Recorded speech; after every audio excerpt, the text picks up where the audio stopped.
Hola, bienvenidas todos y todas a esta nueva conversación acá en Charlando en el Forestal, en el espacio forestal que está aquí dentro de esta librería que se llama Geleo Forestal. Y hoy como una visita de región, de fuera de Santiago ya, el señor Sergio Fritz Roa, que ha escrito Magia Austral, un acercamiento antropológico a las cosmogonías paganas del sur de Chile, publicado por Áurea Ediciones, ¿no? Acá dice que lleva la 4ª edición y además esto tú lo habías publicado en tu colección Bajo los hielos antes, ¿no? Claro. Ya incunable, me imagino. Imposible de encontrar. Oye, Sergio Fritz Roa nace justamente en Viña del Mar en 1975. Fue director de la revista Bajo los hielos y miembro del consejo de redacción de la revista Serpiente Emplumada en Perú. Autor de innumerables textos, ¿no? De los cuales iremos hablando ahora. Aquí tengo otros libros publicados por él, La Recta Provincia, Una cofradía de brujos al sur de Chile, con tu editorial, ¿no es cierto? Bajo los hielos. Claro, esa es la primera edición, claro, artesanal. Después hizo otra, apareció otra, más o menos parecía a esta otra, La Medusa y otras ensoñaciones, Relatos de lo extraño, también publicado por, ¿no es cierto?, la editorial Bajo los hielos. El que salió de este, después la versión se parece mucho a esta. Exacto, la colección, ¿no es cierto? Son todos negros. Bajo los hielos, sí. Vamos a ir, la dinámica es que voy a ir leyendo algunos fragmentos del libro y voy a ir conversando con Sergio para ir desentrañando un poco los misterios que nos va revelando este hermoso libro Magia Austral, ¿no? Comencemos por la portada, porque tú, al comenzar el libro tú haces una explicación de la imagen de la portada. Sí. Dice: se trata de las 2 serpientes míticas australes, expresiones de los elementos tierra y agua, que rodean el circo del Cultrón, donde se traza la Uñelfe, Venus, la estrella de 8 puntas. Cuéntanos, ¿tú hiciste este diseño o tú dirigiste al diseñador? Claro, yo dirigí al diseñador. La idea era en realidad, como ya desde la portada, mostrar un poco lo que iba a ser el libro, un rescate de la sabiduría mapuche, especialmente en el aspecto más esotérico, del cual se habla muy poco, porque como sabemos hay muchos ensayos del tipo antropológico, histórico, folclórico, pero yo sentía que faltaba más una mirada más profunda respecto a ciertos aspectos, los ritos, los símbolos, y efectivamente ahí vemos la estrella de 8 puntas, la estrella Arauco, la Uñelve, que claro, que indica justamente uno de los números que es sagrado para los mapuches, el 8, en general los múltiplos de 4, el 4, el 8, el 12 son números considerados por ellos como sagrados, y las 2 serpientes que tienen que ver con el mito de lo que sería como el diluvio, ¿ya? Kaikai, que es como la que mueve las aguas como para ahogar al hombre, frente a Tren Tren, que es la que beneficia al ser humano y va estableciendo como la subida a la tierra en la medida que el mar sube. Entonces esa lucha, esa dualidad está como reflejada en ese mito. Sin embargo, justamente en Kaikai y Tren Tren hay una serie de simbolismos y cosas interesantes. Entonces quise como unirlo y también darle la forma de un ouroguro, sí, como cierto, como este eterno retorno de la cola. Exactamente. Entonces, claro, son 2 serpientes, pero de alguna manera igual están ligadas, igual tienen que ver con cierto poder que el poder como telúrico, cierto, natural. Sí. Bueno, vamos a ir hablando de estas imágenes que aparecen después en el libro desglosadas. Pero yo quisiera preguntarte, antes de comenzar, Sergio, ¿qué te motivó a ti a introducirte en estos temas de juventud, las lecturas, experiencias personales, ¿no? Y tú también tu gusto por el fantástico, por el terror, por la ciencia ficción, etcétera. También es escritor, no solo de textos o ensayos como este, sino que también de textos de ficción, fantasía, ¿no? Claro. Y de fantasía. ¿Cómo surge este apetito por estos conocimientos ancestrales, por esta sabiduría? Sí, súrica, digamos? Exactamente, claro. Bueno, yo como a muchos nos interesaba bastante lo que eran ciertas corrientes que venían ya sea de Oriente, de Europa. Bueno, mi padre es budista, por ejemplo, entonces ya tenía como un vínculo quizás al Oriente, pero a mí me interesa mucho la magia occidental, la Golden Dawn, Aleister Crowley, como toda esa línea, Krumheller, todos estos autores, y sentía que faltaba de alguna manera como indagar más en los mitos locales y en la visión espiritual de acá.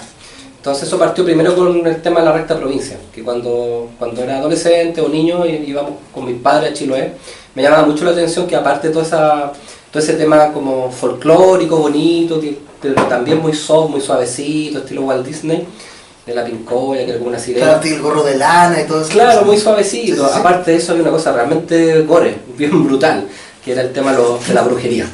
Entonces cuando uno piensa que ellos confeccionaban su chalequito para volar, el macuñ de piel humana, y empieza a ver lo que significaba la brujería y todo ese aspecto como bien fuerte, empiezo como a indagar un poquito más allá.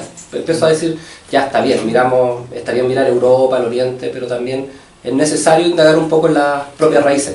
Y así surge un poco como esta mirada ya no tanto hacia afuera, sino como un poco a lo que había acá, en este territorio. Sí, tú, cuando mencionas eso, yo recuerdo, seguramente aquí los lectores y lectoras que gustan de la historieta lo recordarán, la famosa historieta de Alan Moore sobre Chiloé, en que hace realmente una historieta, una saga muy popular en Estados Unidos que se llama La Cosa del Pantano, Exacto. en donde comienza y termina en Chiloé y hace una historia terrorífica, y me avergonzaba un poco de que nosotros no hubiésemos sido capaces de hacerlo antes que él, digamos, en Chile. A partir de eso, ¿por qué sientes que ahora hay un interés, hay más libros sobre la recta provincia que han aparecido últimamente? El tuyo es de una data anterior. Sí. Pero ¿por qué estamos interesados en esto ahora? ¿Qué pasó que nos interesó o no nos interesó hace 20 años atrás masivamente? ¿Qué nos pasó? Bueno, yo creo que también hay un tema político también de por medio. Y también, claro, también tiene que ver a veces como con ciertas cosas procesos a nivel mundial en realidad, como de que tengo la impresión que Chile en algún momento como que se preocupó mucho por el tema económico, descuidó quizás como el aspecto más interior, y claro, con autores como Paradis y quizás Ortega también, y otros, se empezó como ya a ser más popular como este indagar en los mitos locales, pero desde otra perspectiva, de otra forma, con otros lenguajes. Entonces eso para mí es como súper rico, porque yo como librero también lo veía, o sea, como de repente jóvenes se empezaron a acercar a la historia de Chile o a la mitología, que era algo que realmente, como tú dices, no se vio en mucho tiempo. Y claro, se necesitaba un nuevo formato también, porque quizás no es lo mismo leer Oreste Plat, que puede ser realmente un gran autor fundamental para todos nosotros, o Julio Vicuña Cifuentes, o grandes folcloristas, que leer algo quizás con un lenguaje más moderno, más actual. Y con otra óptica también. También, claro. No como si tú solamente, meramente antropológica. Sí. Bueno, el libro comienza con un comentario como este. Tú nos dices, por tanto, nuestro escrito navega en dos universos aparentemente contrapuestos, el de la ciencia oficial y el del esoterismo. No tenemos la menor duda que los científicos calificarán nuestra intención de polémica y arriesgada al aparentemente mezclar datos históricos con cuestiones mágicas, mientras que los esoteristas dogmáticos se preguntarán ¿por qué tanta información histórica y antropológica en un ensayo de magia? Entonces, tú comienzas el libro haciendo esta ¿no es cierto?, toma de conciencia, ¿no? Sí. Hacia la lectora, diciéndole, ojo con el libro. ¿Ha pasado eso? ¿Han llegado esos comentarios o te llegaron antes, cuando tú publicaste parte de este libro quizás en internet o en otras publicaciones? Mira, es curioso, sabes que ha tenido como muy buena acogida, y he tenido muchas sorpresas, la verdad. ¿Sí? Porque es un texto denso, no es un texto liviano, no es un texto fácil. Quizás de la recta provincia se puede leer como con cierta Porque permite muchas otras cosas. Claro, o sea, todo el tiempo. Por ejemplo, hay 150 libros que utilicé de bibliografía. Entonces, un libro bien riguroso, pero yo quería demostrar, o sea, yo estudié Derecho, o sea, tengo también una formación como bien conservadora, bien rigurosa, pero lo mío siempre ha sido el esoterismo. Entonces, de alguna manera aquí uno son dos mundos. Entonces, yo quería mostrar de alguna manera a la gente que estaba metida con lo esotérico que era necesario también indagaciones del tipo antropológico, histórico, no solamente estar flotando todo el rato. Y por otro lado también a la academia mostrar que la espiritualidad y el esoterismo también tienen bases que son bien concretas y que incluso pueden ser hasta científicas, pero de otra ciencia obviamente. Entonces apunto a eso. Y la idea era blindarlo bien, porque como sabemos además como somos los chilenos en general, que somos bien chaqueteros, somos bien pesados. Sí, bien densos, o sea, siempre va a haber crítica. Entonces yo sabía que iban a haber críticas, pero quería que fueran las menos, al menos que nos dijeran que no, este libro no hubo un estudio por medio, no hubo una investigación, que me ataquen por otro lado, pero no al menos que no había fuentes. O sea, todo lo que estoy diciendo ahí no es invento mío. Lo que sí varía, claro, va a ser como mi mirada, yo voy a apuntar. Tu mirada, cómo reúnes todo eso que está disperso, sí, para guiarnos como lectores. Exactamente, pero todas las fuentes son 100% históricas. O sea, Ya. El libro, hay que decirlo para quien no sé si lo han leído ya tal vez, y si no, bueno, para que lo hagan después con más atención. El libro está dividido en una introducción, que es el marco cosmovisional primero, luego el marco simbólico, el marco personal acerca de lo que es un mago austral y la conclusión, ¿no? Y en el marco cosmovisional, porque el libro dice, ¿no?, es un acercamiento antropológico a las cosmogonías paganas del sur de Chile y es el primero de una serie, me imagino que son 3 o 2, no sé. Yo creo que van a ser 2, sí. Y dices tú, en el marco cosmovisional, intento de definición de lo que es magia, dices, la magia provoca dudas en la mayoría de los individuos que en ocasiones se confunde con otras ciencias espirituales, las que aunque cercanas no son idénticas, como es el caso de la alquimia y la astrología. Otras personas piensan que es un sinónimo de superchería, descartándola sin más, o cuando se la respeta y defiende, la presentación de este oficio suele ser tan fantástica que aleja al profano, no siendo raro que éste termine por considerarlo únicamente un lindo cuento de hadas. O si el lector es menos sensible, a dejar de lado dichos estudios por estimar tal materia en exceso escabrosa. Brevemente, rápidamente, que está acá explicado de otra manera, ¿qué es la magia? Esta magia de la que tú te preocupas, de la que tú hablas en este libro. Bueno, la gente piensa en magia, piensa en el típico sacando un conejo de un sombrero, algunos piensan en la figura de Alan Moore, el mago, ¿no es cierto?, inglés. ¿Qué es esta magia? Sí, la magia es un ejercicio de la voluntad. Mira, qué bonito. Sí, de la voluntad, pero más... Cuando hablamos de voluntad no hablamos de capricho, de querer, sino una cosa muy íntima, ¿ya? Que obviamente va dirigida hacia un fin. Y también tiene, claro, aspectos totalmente científicos. O sea, de repente, cuando hablo de ciencia no hablo necesariamente de la ciencia moderna, hablo de un íter, un camino riguroso. En ese sentido me refiero a ciencia. Y la magia, claro, persigue a través de ciertos medios, a través de ciertas herramientas, el cumplimiento de la voluntad de la persona. No es más que eso en realidad. Sí, pero ese ejercicio de voluntad que hablas es un ejercicio radical, ¿no? Una voluntad férrea, no es esa cosa como dices, ¿qué voy a hacer esto? Sí. Es más que eso, ¿no? Sí, o sea, muy poco. Exige demasiada, una búsqueda interior muy fuerte para llegar a ese acto voluntario, de voluntad, ¿no? Claro, por ejemplo, se da cuando, no sé, pues imaginemos una situación en la cual hay una persona que está debajo de un vehículo y va la madre o el padre y corre y es capaz de levantar, no sé, pues 500 kilos o más. Ahí se ocupa realmente la magia, porque ya no es un pensamiento, viene de otra parte. Ya no responde a hechos, claro, a una cosa, un deseo, sino que es una cosa, ¿se plasma en algo físico necesariamente? Sí. ¿En una acción en la realidad? Claro, sí. Sí, yo recuerdo justamente que alguien decía, no recuerdo quién era ahora, que la publicidad era un buen ejemplo de la magia contemporánea. Sí, muy bien. Creo que era Moore también, que decía que era extrañísimo esto de que alguien en otro lugar del mundo, del planeta, hicieron algo, nosotros lo viéramos y fuéramos impulsados por ese algo a tener una acción, por ejemplo, comprar esa bebida, comprar ese producto. O sea, era un acto de telepatía prácticamente, en que de un lado a otro se comunicaba algo que impactaba en otra persona y que le hacía actuar de una manera determinada. Claro. Un poco como el vudú tal vez, ¿no? Sí. Bueno, hay un autor rumano, el que era como el discípulo privilegiado de Mircea Eliade, el padre de las religiones comparadas, que él decía justamente lo mismo que tú dices, que la publicidad y la propaganda moderna le den mucho a la magia. Exacto. Y esto nos parece, claro, como descabellado en un principio, pero cuando vamos viendo cómo funciona la magia seria, no cualquier cosa, tiene que ver con esos mecanismos sutiles, mentales, muy, muy finos. Claro, ese ejemplo nos diría entonces que quizás estamos más inmersos y sabemos más de magia de lo que pensamos, todos. Claro, los símbolos en política, por ejemplo, ¿sí?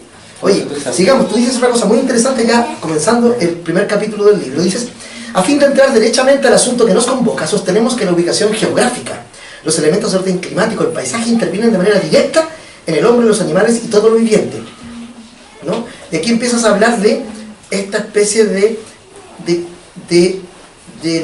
cercanía de nuestro país al polo, por ejemplo, a ese polo, y hablas un poco, no recuerdo en qué momento hablas del color blanco, que me pareció a mí muy interesante, hablas de Herman Melville, por ejemplo, para ejemplificar un poco a ustedes todo lo que va rodeando el avance de este libro, que va, ¿no es cierto?, avanzando y relacionando cosas que parecen absolutamente inconexas, pero que tienen un sentido cuando tú las reúnes.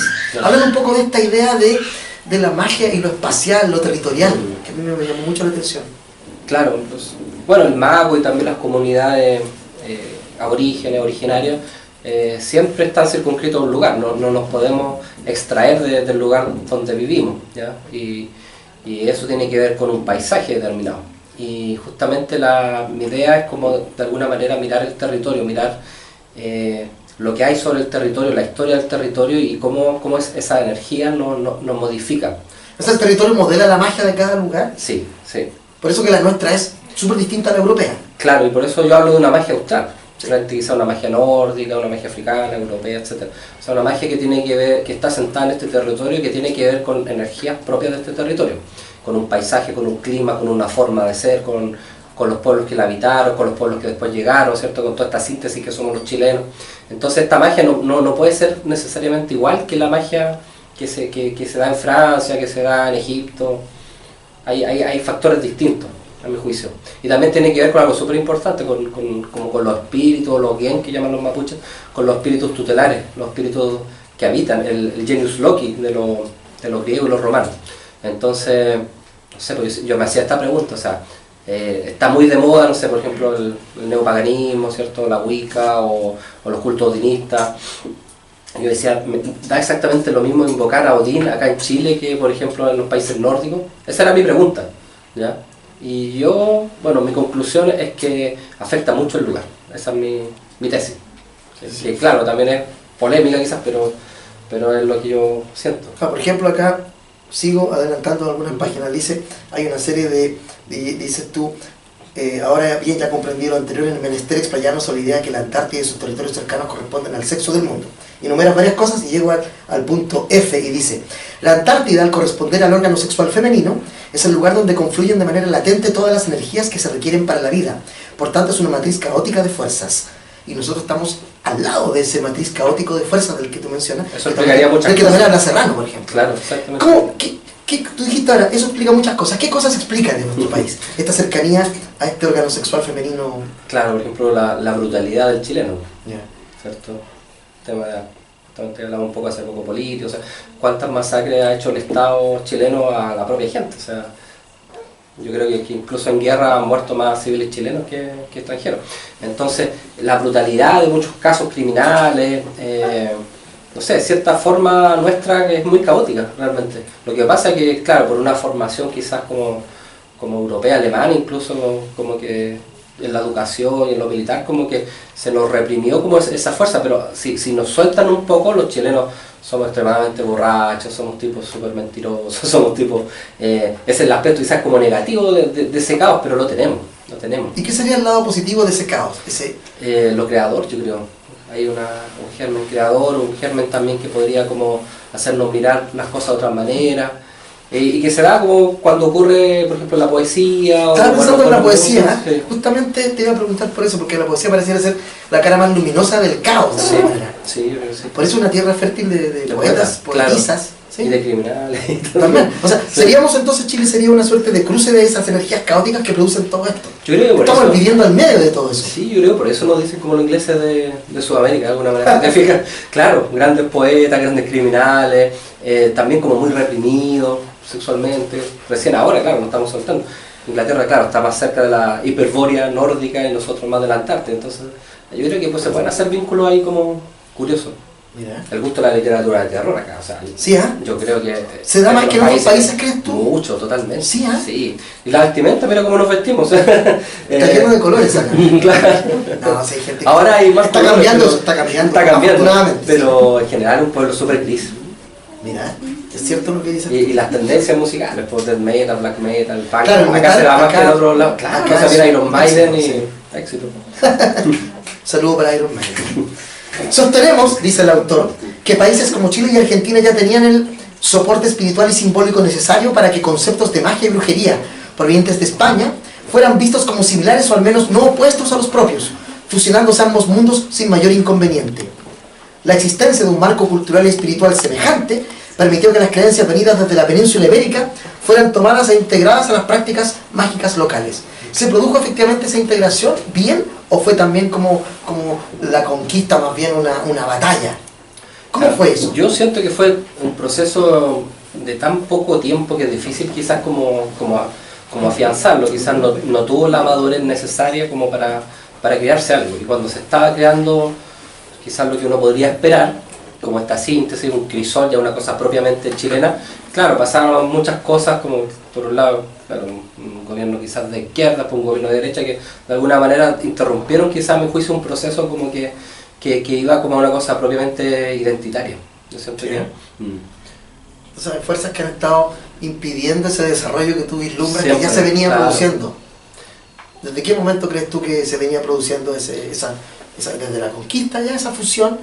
Claro, y quizás, claro, puede ser un poco después, la verdad. ¿Sí? Claro, yo siento que fue un periodo muy corto, no sé, quizás 200 años realmente que que pudo haber una chilenidad así propiamente tal. Y bueno, un caso interesante es la Recta Provincia, porque claro, se habla mucho de la Recta Provincia casi como como una organización de resistencia huilliche, lo cual es cierto en gran parte, pero también habían lo que llamarían ellos chilenos. O sea, era una sociedad mixta, no solamente estaba compuesta por indígenas, también había mucho criollo también. Y hasta el día de hoy, o sea, de hecho los que siguen en esta organización hay varios que son también fusión mapuche con chileno, por decirlo de alguna manera. Entonces, siento que faltó claro como esa madurez, como que no tuvimos el tiempo siquiera de ser conscientes de nuestra propia identidad. ¿Y crees que eso se puede producir en un futuro cercano tal vez? No. Yo creo que ahora es más difícil, la verdad. Sí, ¿eh? Sí, porque con la globalización o global invasión, como que se uniforma a todos los pueblos, donde todos nos vestimos iguales, donde todos hablamos inglés, es mucho más difícil. Pero bueno, los milagros ocurren y uno nunca sabe que la dinámica de la realidad nos supera. Nadie sabe bien qué pudiera ocurrir. ¿Sí? Ese caos que hablamos quizás puede darnos sorpresas. Oye, todavía queda una silla acá para que quiero pasar más adelante. Luego, tú te sumerges directamente ya en ciertos símbolos fundamentales y comienzas con la serpiente. Dices, por ejemplo, por cierto, no será la única vez que en el territorio sur encontremos la preeminencia de la serpiente por sobre otros animales. Los Selknam, o Shelknam, como dicen algunos, habitantes de Tierra del Fuego, en una región donde el guanaco, el zorro y otras criaturas son comunes, habrían realizado un misterioso baile en homenaje a la sierpe. Podría surgir para el observador atento la siguiente pregunta: ¿por qué se usa el ofidio tanto en Chile cuando se sabe que hay pocos tipos de serpientes y siendo el tamaño de estas menos considerable respecto de las de otras latitudes? Y te vamos a hacer una pregunta a ti ahora. Sí. Tú la respondes acá, pero... Sí, a mí me llama mucho la atención eso, porque ¿por qué no se le da importancia a otros tótems, a otros animales rituales? ¿Por qué la serpiente, cuando en Chile el tamaño de la serpiente, la culebra en general es muy pequeño? Son, creo que, no son dos especies venenosas tal vez. Deben haber una o dos, claro. Entonces, ¿por qué esa significación? ¿Por qué ocupa un rol tan importante justamente como Caicay y Tren Tren? ¿Por qué no son otros animales, por ejemplo? Entonces, eso a mí me llamaba la atención. Y claro, puede ser por muchas cosas, pero en general para mí tiene que ver como con este aspecto de veneno que hablábamos recién, el caos, y también de resurrección, el aspecto luminoso, o sea, Caicán y Tren Tren.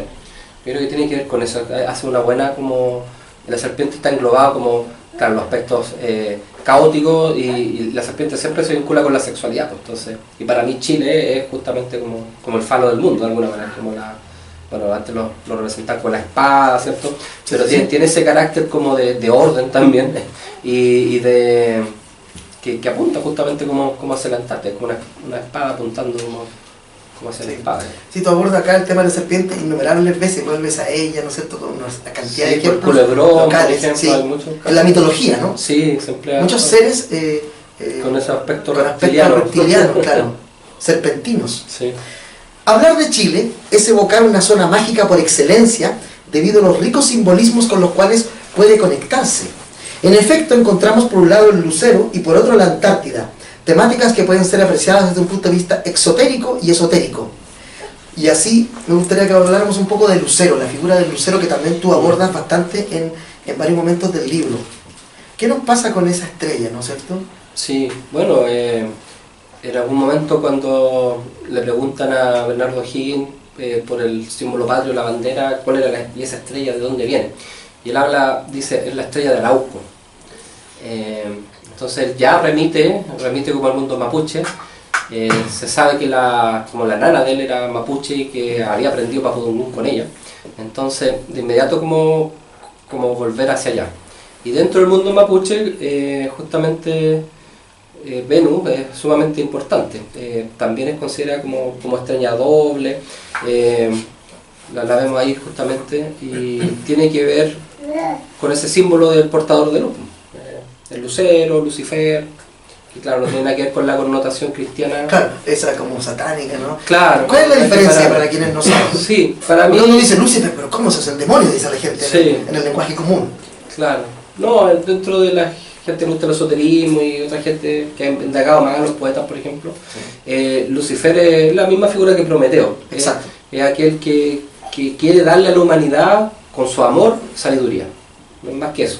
Y claro, con este padre castigador, como que eso se ve truncado simplemente. pero es un ser que tiene que ver con esa generosidad, y tiene que ver con el conocimiento, con la ciencia, con lo místico.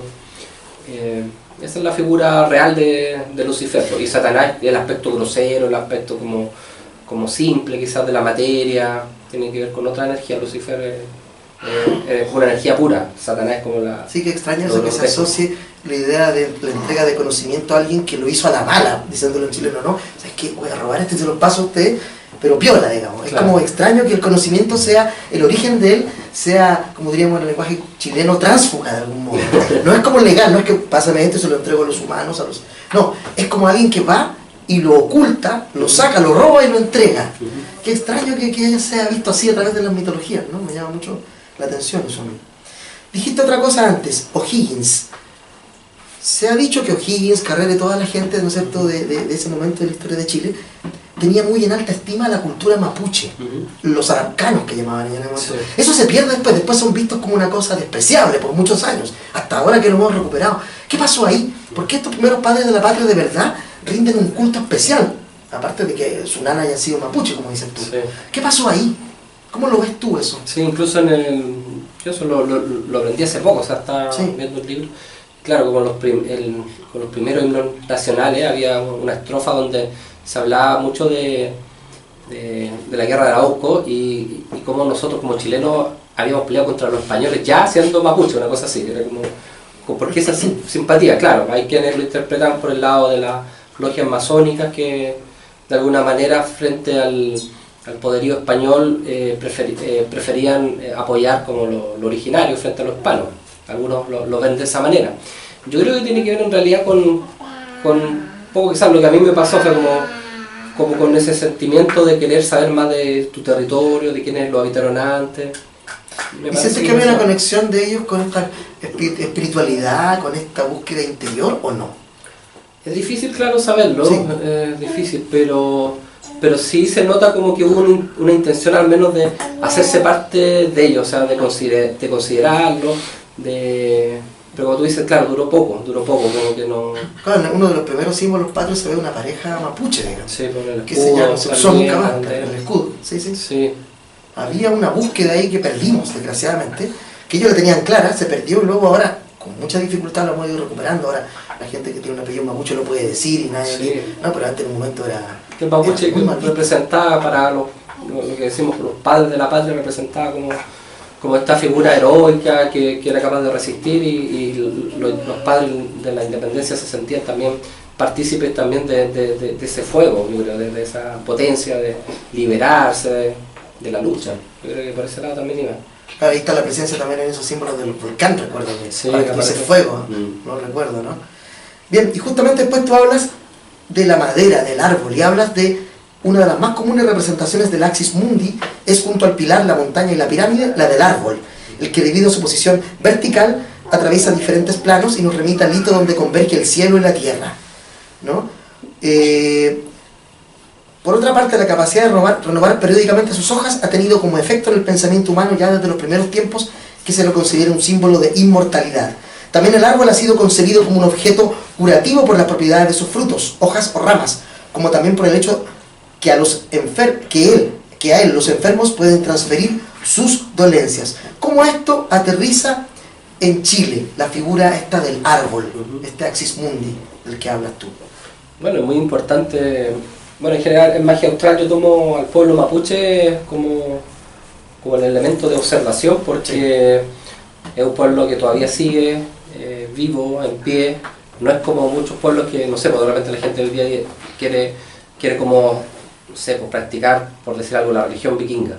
Pero ¿cómo va a practicar la religión vikinga si se interrumpió eso hace cientos de años, si no hubo un linaje demostrable? En el caso mapuche sí. De hecho, mapuche todavía existe, machi, todavía existe el lonco, todavía podemos ir a muchos lugares para aprender de ellos. Entonces tenemos ahí una fortuna increíble. Ese conocimiento no está extinto. No es como muchos países en Europa o en América incluso, como que muchas tribus fueron tan masacradas que finalmente casi no quedaron como portadores de esa cultura. O sea, nosotros tenemos el privilegio que sí hay, todavía podemos acceder a estos sabios mapuches, a los renu. Y Y en el tema del árbol, ellos le dieron, claro, totalmente importancia al rewe, que es como este axis mundi de alguna manera, que este altar de madera, que es un tronco escalonado, generalmente son 5 a 7 escalones, por el cual la machi va ascendiendo y descendiendo en todo este trance chamánico que ella hace. También el canelo, de hecho la flor del canelo, según algunos sería justamente la uñelve, esta 8 puntas. Entonces el árbol es fundamental para el pueblo mapuche. Ellos también, algo súper interesante, hay algunos registros que señalan que ellos lo utilizaban como depositario o biblioteca, que iban registrando lo que ocurría como alrededor. Entonces, por ejemplo, a veces había mapuches que abrazaban el árbol, el tronco, o lo tocaban, que claro, eran como los mapuches iniciados, no cualquier mapuche tampoco, y podían saber cuándo habían pasado los blancos, los españoles. El árbol registraba eso. Esa sabiduría. Exactamente. Entonces para ellos, por eso claro, vemos ahora, no sé, por la lucha mapuche y podemos entenderla, porque para ellos los árboles no eran lo mismo que para nosotros, o sea, no era un elemento, un objeto del cual tú puedes sacar materia solamente, sino también son seres vivos, también información, también son aliados del hombre, como ocurre con los ríos, tienen otra mirada. Mira.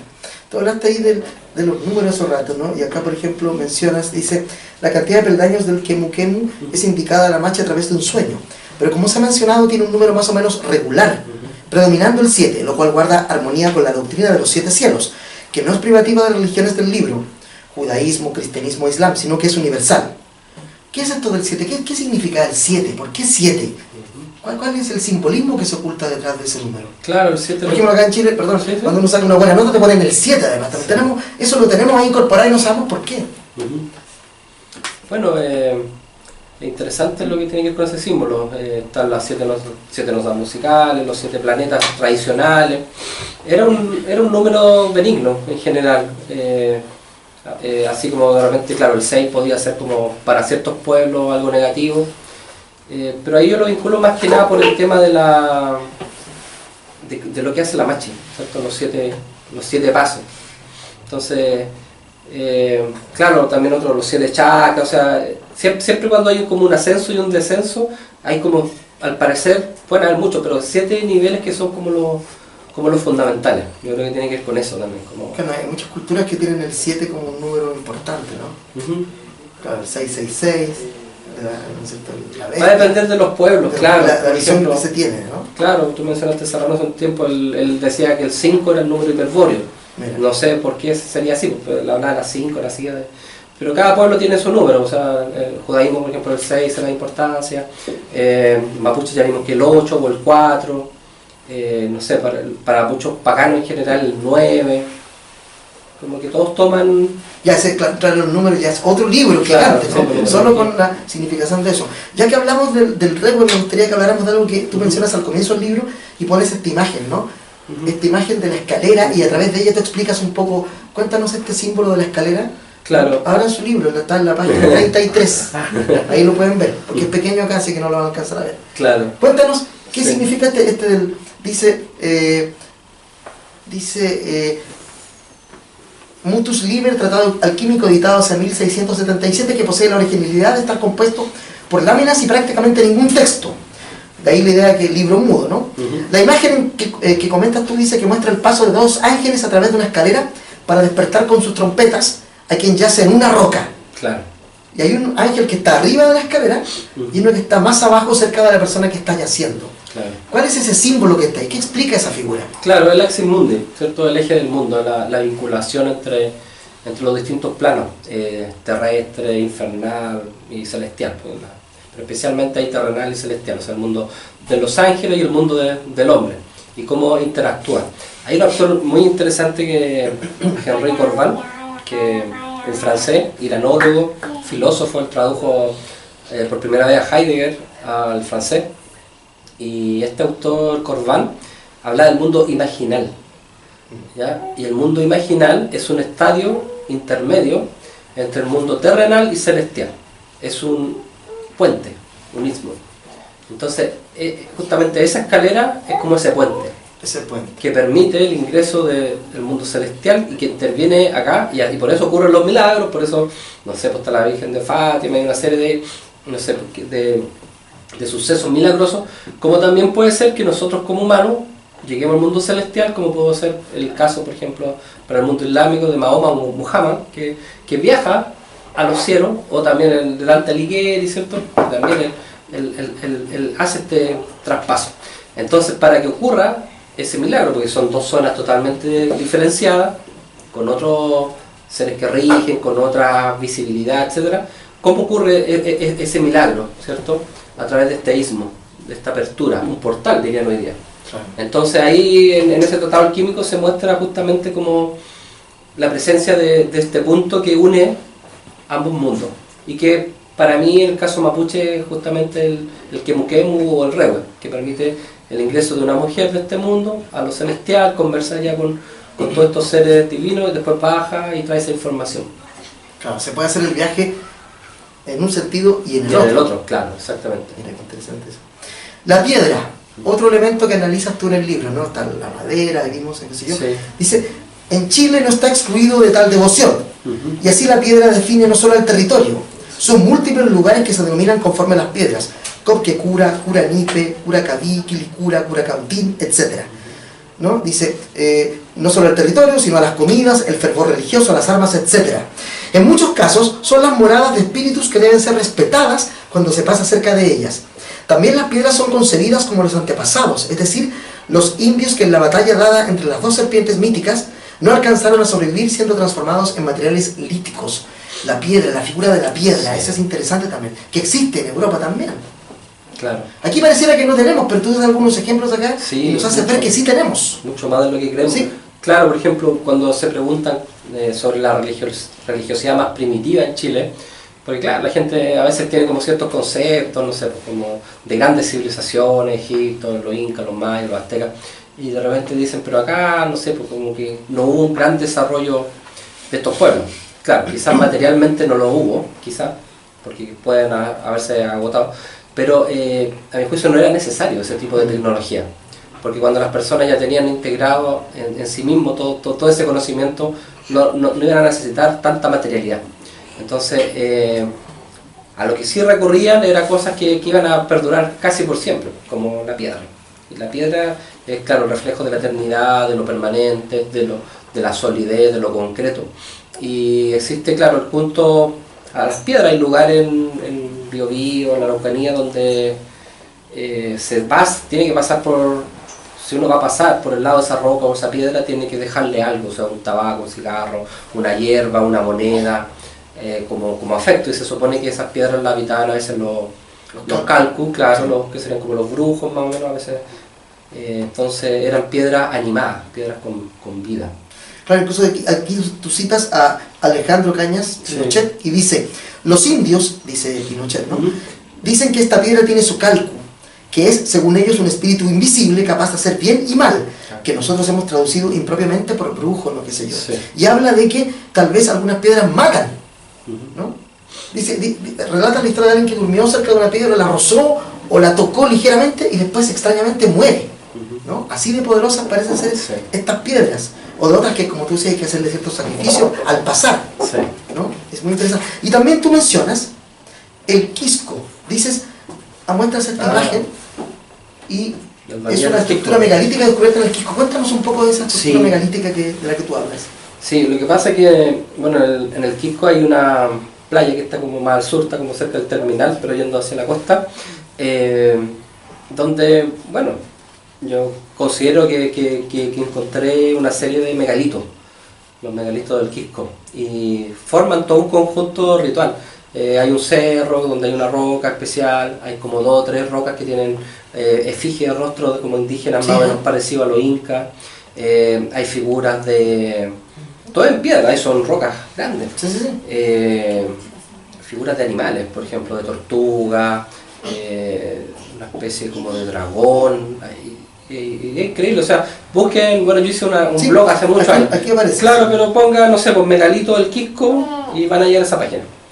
Y bueno, esto yo lo hice hace como 20 años atrás y ya las piedras están rayadas, con spray, han sido erosionadas en gran parte, pero algunas quedan mostrando figuras curiosas. ¿Y por qué tú sientes que la ciencia oficial no se ha preocupado por cosas como esa, no ha investigado más allá? ¿Por qué no les importa, están metidos en otros temas? Yo en algún momento contacté justamente por eso a un canadiense historiador y me decía, pero Sergio, esto es como tan importante que lo que tú descubriste como Sacsayhuamán en, no sé, en el altiplano. Pero claro, y hablé con algún arqueólogo por ahí, pero no, están en otra, o sea, no... Es que no sé, pues también yo creo que igual hay como una especie como corporativa de defensa, entonces como que si alguien que no siendo arqueólogo descubre algo, igual van a rechazar un poco o van a ponerlo en tela de juicio. Yo creo que es como... ocurre mucho lamentablemente. Sí. Sigamos desglosando estos. Hablas después del agua. Dices, el agua en Chiloé se manifiesta como un elemento ritual durante la fiesta del Chalilo, que ocurre a mediados de febrero. Etimológicamente Chalilo provendría de dos palabras del mapudungún: chalín, acción de despedir, e hilo, carne, interpretándose como el periodo de abstinencia previo a la cuaresma cristiana. Claro, ahí está la fusión. Sí, y aquí dice, claro, exacto, y dices, en la primera se lanzan lúdicamente semillas a los cabellos femeninos, perdón. En la segunda, denominada chaya, se arroja agua entre hombres y mujeres. Claro. Y yo recuerdo ahí la fiesta que teníamos hace muchos años acá, que era la fiesta de la primavera, en que se echaba la chaya, que era papel molido, que claro, que era chaya, decía yo siempre, ahí me enteré ahora aquí, y que viene de esta otro ritual, ¿no? Como que se transformó en lugar de agua. Sí. Entonces, recuerden ustedes que cuando uno caminaba y de repente ibas hablando y alguien te tiraba chaya, claro, y te quedabas con la chaya en la boca y todos se reían, y ahora se prohibió aquello, está prohibido hace muchos años, y me di cuenta que proviene tal vez de este ritual. Sí, y bueno, eso ocurría en Chiloé, bueno, es posible que todavía en algunos pueblos perdidos, pero en Santiago, como a ese nivel, como una fiesta importante de haber durado hasta el año 25, todavía hay registros. Y claro, después como que la fiesta de la primavera como que tomó un poco esa idea y transformando. Se transformó en otra cosa, claro, en lugar de agua era papel. Pero era lo lúdico, lo báquico, sí, era como una especie de carnaval. Sí. Se permitía eso, ¿no? Claro. Ahora no tenemos permitido eso. Chile no tenemos carnavales. Eso puede ayudar a esta represión de la que hablas, que estalla de repente, totalmente, como tú decías, ¿no? Como ¡bah! Esa violencia que estalla de pronto. Hay un autor que es súper como conservador, incluso yo me he dejado mucho de su visión, pero René Guénon, y él incluso rescata algo que tiene que ver con eso. Él dice que la fiesta en el mundo medieval, en el mundo tradicional, pero en el mundo no moderno, desempeñaba el papel de ser como un tubo de escape, de salida, un tubo de salida de todas las contingencias sociales, las represiones. Entonces quizás la gente, claro, estaba cumpliendo con, por ejemplo, nosotros, con nuestro trabajo, pero en algún momento se necesita soltar eso, las tensiones. Y ese era el sentido del carnaval, el sentido de la fiesta. Y bueno, en el mundo moderno eso se invierte. ¿En qué sentido? La regla es la fiesta y la excepción es como lo sagrado, por decirlo de alguna manera. Entonces, si te fijas, todos los días pueden ser fiestas acá. Es cosa, no sé, tener un poco de plata, juntar con los amigos, carretear y tomar. Bueno, ahora venimos saliendo de las bacanales de septiembre, digamos. Claro, pero antes era establecida ciertas fechas, ¿cierto? Para ciertas fechas se hacía ese jolgorio, esa locura. Pero ahora el mundo moderno puede ser en cualquier momento. O sea, le hemos despojado a la fiesta de ese carácter más espiritual, más como de explosión catártica. Sí, sí. O sea, si para tú no mucha gente fiesta, nada de fiesta. Entonces, exacto, ¿no? Claro. Mira. Bueno, más adelante tú hablas de otro aspecto, ¿no? Hablas sobre el Puye o Daimón del Mago. Y citas a Sonia Montesino, creo, sí. Y ella dice: cuando entra el espíritu algo se mueve, dice una machia, se siente como un tiritón, pero adentro, muy adentro. Se siente igual como si uno tuviera humo metido adentro, como que uno sube, baja y sube. Empieza así, después agarra todo el cuerpo, las manos, el pobre corazón sufre, es terrible, es terrible. Pero ese espíritu nació conmigo. Bueno, toda la gente tiene espíritu, pero la que va a ser machi tiene otro espíritu, es sagrado, es especial. En mapuche espíritu significa puye, el puye se lo da a uno genechen, y cuando muere uno el espíritu sale. El espíritu mío anda siempre conmigo, está cuando hago los remedios, y a veces está en silencio también, pero siempre pegado a mí, así como enamorado. Es bonita esa imagen. línea, esa frase de que está pegado a mí así como enamorado. Claro, eso es interesante porque, bueno, hay muchas semejanzas entre el mundo mapuche y el mundo nórdico. A ver. Pueden haber diferencias, claro, uno puede ser étnicas, los rostros, pero los instrumentos, la simbología, hay muchas semejanzas. Y una de esas es precisamente esa. Fíjate que habla de como este espíritu que llega a ella y que es como un enamorado, que está cerquita de ella. En el mundo nórdico la figura es la Filgia. Y la Filgia es justamente eso, y Filgia significa como enamorada. Y es la misma imagen, el mismo símbolo que está acá, que lo tiene no me acuerdo el nombre, pero eso es como la hechicera del mundo nórdico. ¿Cómo se llaman las ciertas mujeres que tenían como ese poder como de la machi, ellas también hablan de estas figuras, y se traduce también Filia como el enamorado. Mira. Dices tú, hacia el final del libro ya dices, tenemos un legado mítico, simbólico y ritual de un valor innegable proveniente de las comunidades indígenas, pero también de los habitantes de los pueblos y del campo, lo cual constituye el folclore nacional. Debemos recibirlo, estudiarlo y hacerlo nuestro. El mago austral es alguien que, siendo radical en la consecuencia en que vive su pensamiento, sin embargo se aleja del fanatismo. Y ahí sigue diciendo una cosa, pero me interesa esta idea de esta cosa de que en el folclore, más que el folclore, que también ya es algo maravilloso, sí, tú dices que hay un legado mítico, simbólico y ritual, ¿no?, que tenemos que rescatar. Claro. Bueno, por ejemplo, en la noche de San Juan hay muchas costumbres que incluso las personas de ciudad tenemos que se dan en el campo y que son muy chilenas, pues. Hay muchas creencias que vienen del campo, no necesariamente del indígena. Entonces yo intento no solamente o sea, no pretendo yo hacer un indigenismo, tampoco un hispanismo, o sea, mi postura es como muy distinta del crisol, pero quiero rescatar también un poco ciertas costumbres del campo que me parecen bien notables. Y bueno, ahí justamente esa que hablábamos del charilo, ¿cierto?, que son como cosas que se dan como en los campos muchas veces. Claro. En la noche de San Juan también hay otras creencias, pero ahí podemos indagar mucho, hay bastante, y que sale del folclore en un sentido como esta cosa ajena, porque antiguamente el folclorista era una persona que tomaba nota, venía de afuera, claro, y no hacía mayor análisis, simplemente registraba, era una persona que registraba, y eso es muy valioso, nos sirve a los investigadores, pero pocas veces como que hacía relaciones. Pocas veces decía, esto que está ocurriendo, no sé, en Ñuble, también ocurre al otro lado de la cordillera, en San Juan, en Argentina. Como que no íbamos... Claro, recopilaba, no estudiaban. Claro, y claro, le faltaba a veces como esa mirada como más, a mi juicio, más esotérica, quizás, como el asunto de indagar por qué eso era así. Sí. Tú dices también en un momento del libro, dices, la magia es algo concreto, no mera especulación. Sin magia nunca hubiera nacido este libro, pero esa es una historia muy personal, que solo conoce nuestro Puyi, ¿no? Ahí la magia existe, está aquí. Sí. ¿Quién se adentra en estos mundos de la magia percibe más esas cosas que le van pasando? Sí, totalmente. ¿Está más atento o atenta a esa realidad otra, heterodoxa, como dices tú? Claro, en todas realidades, sí. Sí, lo que pasa es que yo creo que los seres humanos tenemos muchas cáscaras. Y claro, este sistema también te fomenta que seamos seres blindados, que no llegue nunca a tu interioridad. Nos cuesta mucho, sí, nos cuesta mucho. Entonces, ya sea por el lenguaje, ya sea por represiones, ya sea por temas familiares, ya sea por temas culturales, cuando realmente nos sentimos como somos realmente. Es muy difícil. Si uno ve en su vida cuántos momentos de conciencia plena hemos tenido, sumemos esos momentos plenos, con suerte te van a dar un día, 2 días, pero en general vivimos como seres que, no sé, pues vemos una mariposa, vamos para allá, después de la mariposa, para acá, ¿cierto? Como que no logramos la atención. No estamos atentos. No estamos atentos, claro. Entonces, cuando soltamos de alguna manera todo este enmarañado, esta situación laberíntica que tenemos y que también intencionalmente nos han creado, percibimos las cosas de otra manera.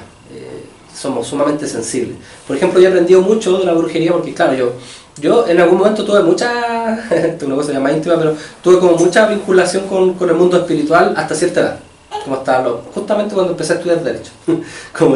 como que ahí ese mundo interior se vio cerrado, ¿ya? Y después, claro, volvió después de mucho tiempo.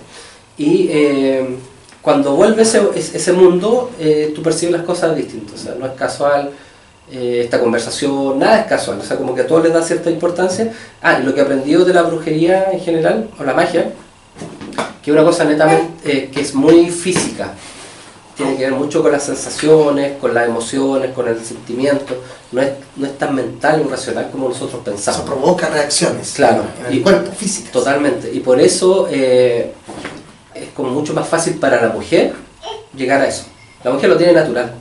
La mujer cuando ve a alguien dice, no me tinca esta persona. Y no me tinca, y no me tinca. Y después todo va a demostrar que así era. En el caso de los hombres, como que, sí, quizás no me tinca, pero ya igual es buena onda este tipo, ¿cierto? Como que metemos la razón siempre metemos la razón. Y ahí como que nos cuesta más. En cambio la mujer no, pues la mujer es como muy sensible a todo tipo de emociones, de cosas.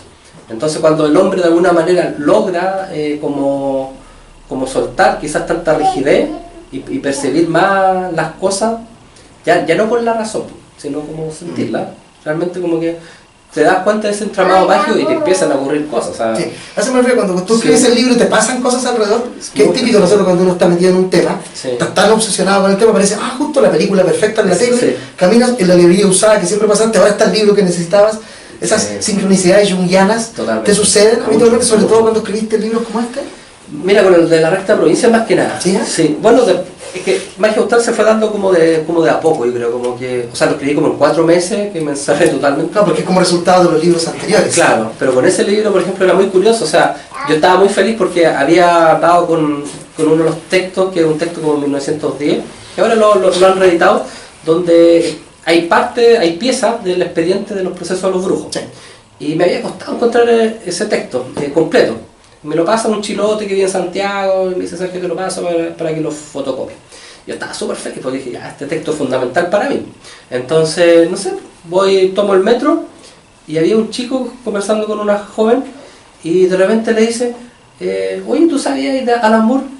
Y la cosa en el pantano, que hablar de lo mismo que tú comentabas. Y sabías que se refería a un grupo de brujos que hubo acá en Chile, en la recta provincia, y estoy hablando de esto hace 6-7 años, que casi nadie sabía mucho del tema. Entonces fue así como, wow, así como justo... Te encuentras con esa conversación. Claro, en ese momento, ya cuando yo ya me suelto y como voy a conversarle al chico, uy, qué interesante, se bajan en esa estación. Entonces no se dio la oportunidad. Ya, pero esas cosas pasan, ¿no? Mucho, sí, mucho. Sí, yo creo que uno tiene que estar atento a esas realidades, ¿no? Sí. Y va descubriéndolas sin darse cuenta y va aumentando esto, ¿no? Oye, yo quiero abrir ahora la conversación si hay alguna pregunta o comentario para hacer a Sergio. Recordemos que no siempre tenemos la suerte de que esté de vuelta en Santiago, que vivió mucho tiempo acá, ahora regresó a la quinta región, así que si alguien tiene alguna pregunta, por favor, si leyó el libro, tanto como si no lo leyó, o sobre alguno de los temas que escuchamos, abro ahora el micrófono, a ver si para que puedan preguntar. ¿Sí? ¿Alguna?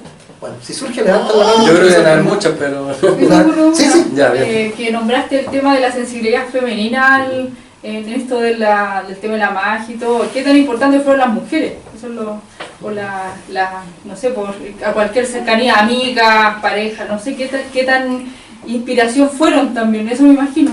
Sí, siempre. Sí, no, sin duda yo creo que...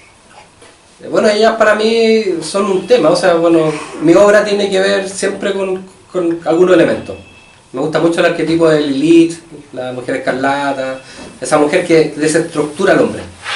Y la medusa. La portada justamente. Exactamente, la medusa. La medusa, ¿no? Tiene que ver un poco con esa experiencia, como de repente uno como hombre, no sé, pues crees que tienes todo claro y estás seguro en una relación quizás, y de repente aparece una mujer que te provoca otra cosa. Entonces, siempre ha habido como una ayuda. En el caso, es más que algo intelectual, porque eso yo lo tengo quizás como más desarrollado, la ayuda o la conexión siempre es como ayudarme a percibir como esas cosas. Justamente esto mismo que yo les digo tiene que ver con una mujer, pues ella me lo explicaba mejor. Me decía que nosotros como hombres necesitamos de alguna manera como soltar como toda esa visión como educacional que hemos tenido, como tan reprimida respecto a muchas cosas, donde la sensibilidad para nosotros es cosa o de maricas o de mujeres, ¿cachai? Y eso se dio hasta hace muy poco. Entonces, cuando entendemos que si queremos, como hombres, como acercarnos al mundo espiritual, de esa sensibilidad, tenemos que soltar muchas cosas. Y sin duda que están. Ahora, claro, podemos buscar también no sé, por la recta provincia, la Chilpila, que era una machi, con la cual nace la organización. También hay una referencia por ahí a una princesa de la recta provincia como en el año 1910, 1912. Pero la machi, por ejemplo, es como acá en Chile como lo más cercano, quizás como la meica, la brujita. A pesar que igual hay todavía machi hombres, pero son pocos. Uno asocia machi siempre a lo femenino, a la mujer. Claro. ¿No? Aunque inicialmente, o sea, lo que yo he descubierto, lo que yo creo, inicialmente eran hombres. Y tiene que ver con la energía. O sea, acá son casi puros brujos, al menos de la zona sur. No tanto Salamanca, esos lugares, pero la zona sur es muy fuerte la presencia del hombre brujo. Mira. Y en el caso, por ejemplo, del machi o la machi, los testimonios de los cronistas en general hablan de el machi. Y después, en algún momento, yo creo que por el tema de la cristianización, se sintieron como un poco avergonzados muchas veces los hombres que desempeñaban esa función, o le hacían bullying, como diríamos hoy día, los molestaban, porque se vestían como mujeres. Entonces, descuidaron quizás esa función y la mujer como que la empezó a tomar. Mira. Al parecer sería esa la explicación. Sí. Sí. Interesante. ¿Alguna otra pregunta o comentario a Sergio Fritz Roa? Sí. Es curioso que al principio, quizás me voy a salir un poco el libro, pero mencionaba Sergio el tema de como la fascinación que tiene la cultura chilena por lo oculto, ya sea, por ejemplo, ahora que como se está mostrando Jorge Baradí, de Ortega, bueno, y también en otros autores que quizás no son tan difundidos. Pero, por ejemplo, él mencionaba la imaginería de Chiloé, el caleuche, etc.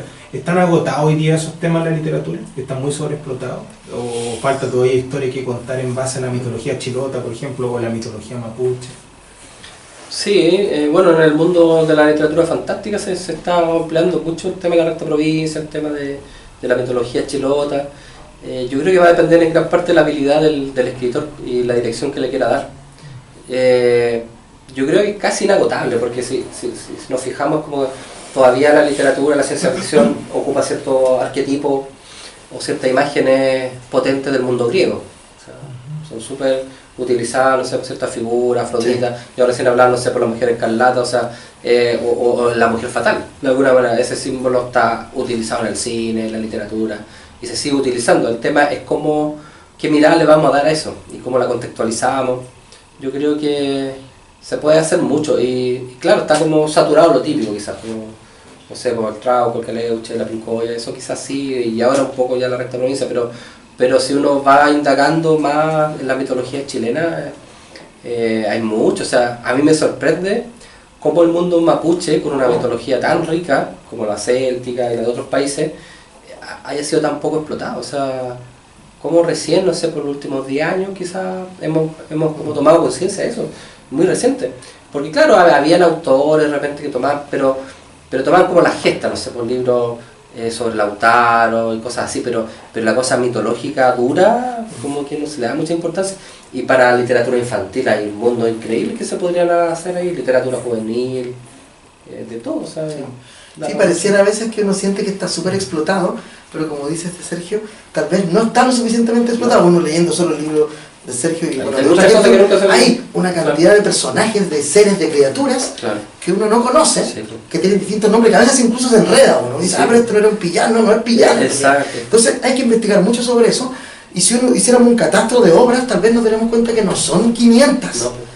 Y además que tal vez, yo sé que de la recta provincia han salido algunos cuentos por ahí, qué sé yo, hay una novela en preparación que está haciendo Miguel Ferrada, por ejemplo, que ya lleva como 5 años en eso y ya la terminó, ahora la está revisando para buscar editorial, etcétera. Entonces, está gente produciendo fantasía a partir de esto, y claro, un mismo tema, solo la recta provincia es inagotable, ¿no? Podemos tomarlo de millones de formas. Claro, a mí, por ejemplo, la recta provincia, al menos 3 escritores, 3 o 4, sí, me han comprado, o 5, me han comprado libros para tomar alguna información.